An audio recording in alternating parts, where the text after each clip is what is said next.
Ayos, dali, dali. Sasama kita. Ha? Sasama kita. Okay, okay lang.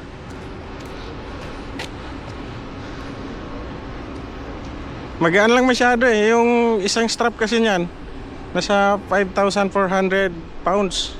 Okay. Kaya sobra-sobra yung ano, yung strap na dalawa. Ilang oras simula dito Winnipeg to Thunder Bay. oh, Saglit lang yan, mga 5 hours.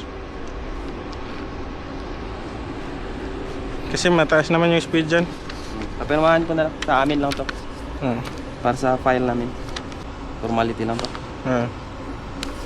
Tapos hindi naman siguro uulan.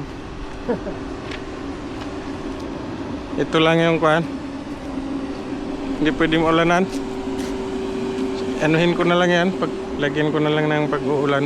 Yung Just in case lang. i-tarp. Ayos. I-tarp ko ngayon or i-tarp ko na ngayon?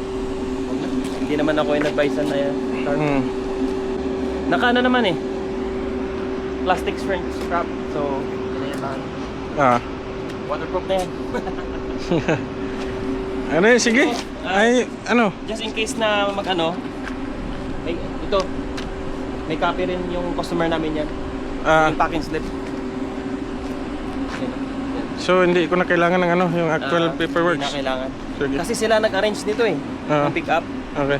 Usually kami ang nag-arrange ng pick up. Ginagamit namin FedEx Express o UPS, Guardwine, Manitulin.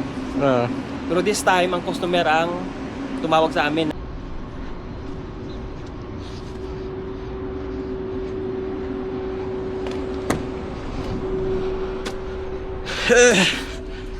Alright.